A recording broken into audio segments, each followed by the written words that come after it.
What we're going to do is build a color wheel this week, and I will demonstrate that on our class day. Plus, this will be there for your review, and these are the things that you're going to need. To start, you're going to need to take a sheet off of your watercolor block and replace it by turning it around and taping it to the back of your board. The reason that we do this is because you're going to be using a compass which will put a hole in the paper, and you don't want to put holes in the other layers of paper in your block. So we want to tape this down so that it doesn't move. And you're going to need a compass, and this is the tool that has a point and it has a pencil on one side. You'll need a 2H pencil, you will need a small ruler, and you will need your paint brushes at some point in order to paint the color wheel.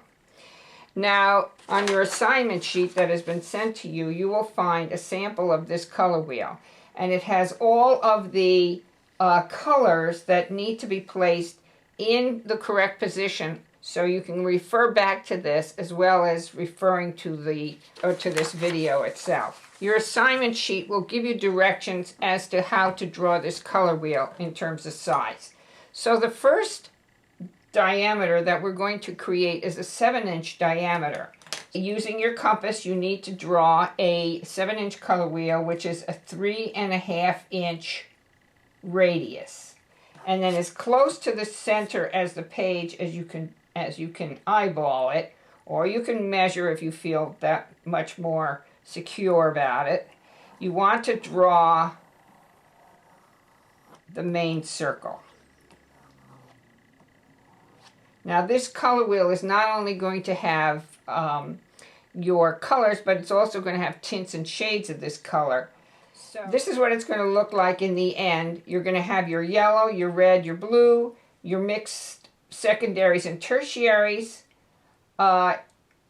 in between those primary colors, and then you will have tints of the colors and you will have shades of those colors, and we'll talk about how to mix those later.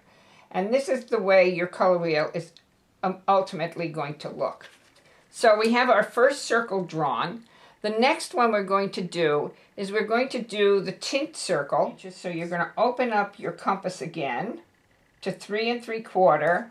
Make sure you put the point right on the center mark that you had before, and rotate your compass around. Now, if you have a very inexpensive compass, this is going to be a little tricky because they don't have a set screw on them. They just have a slide back and forth. So hopefully you have something that will work. Or you're going to have to tape it so that it doesn't move while you're creating the circle. Now we're going to create the main body of this color wheel. So we're going to reduce this radius down to 2.5. Again, put your compass center in the center slot, and then draw your circle. Now you should have 3 concentric circles. The last one you're going to have is for your shade location, and that will be 2 1/4. So you've brought your compass down to a 2 1/4 radius, and you draw your last concentric circle. So that, if we look at our color wheel again, you can see we have 1 2 3, 1 2 3, and that will give you what you need. The next thing we have to do is divide this up into sections. So what we do, we can take the circumference that we last did, and you're going to work on this inner circle. So somewhere on that circle, you're going to put your point, and then you're going to mark this off, just so you have a little tick mark. And then you're going to mark it off again by putting your point where you had drawn the little tick mark. And you're going to do this and go all the way around the circle until you have 6 divisions.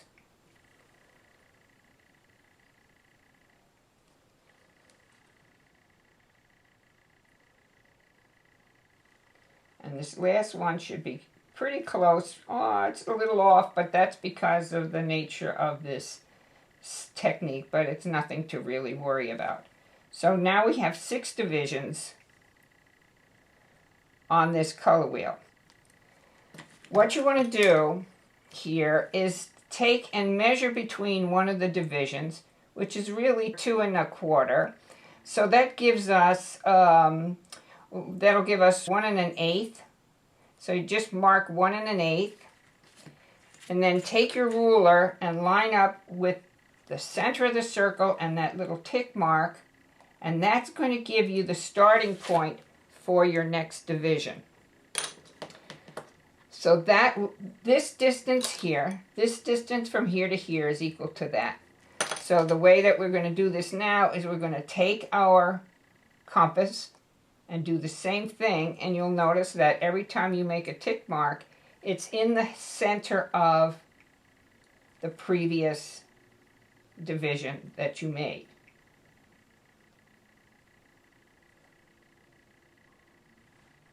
And by the time we get all the way around to the other side of the circle, we will now have 12 divisions on this color wheel. This makes it very easy now to do the rest of the separations. Now we need to divide them, and so that each section here is going to have a division. So you go from the center of the circle and you draw just for the 3 circumferences and go around, line up the center with the tick mark, draw your circle, or draw your division. Line them up, the center and the tick mark, draw your division. So you're going to do this all the way around the circle, and you'll now have your 12 sections for all the colors that you're going to need on this color wheel.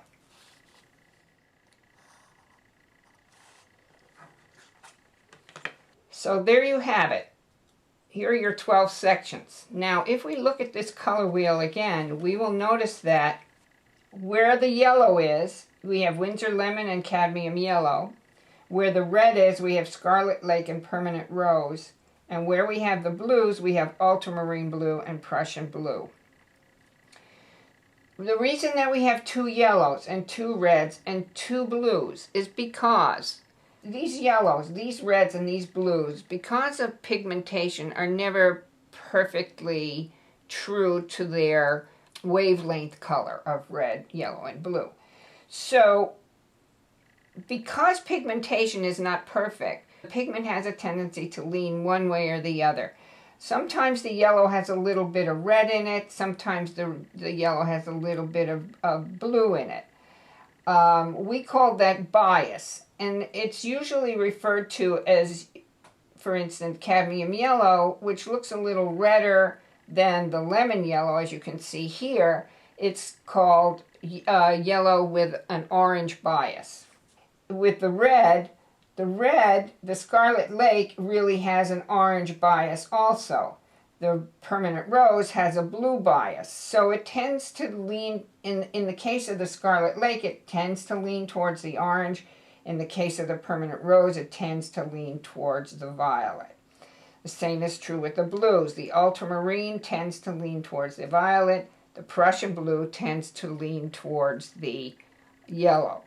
And the reason that we are concerned about that is because, as we know, when you mix the 3 primaries together, you get a neutral or brown.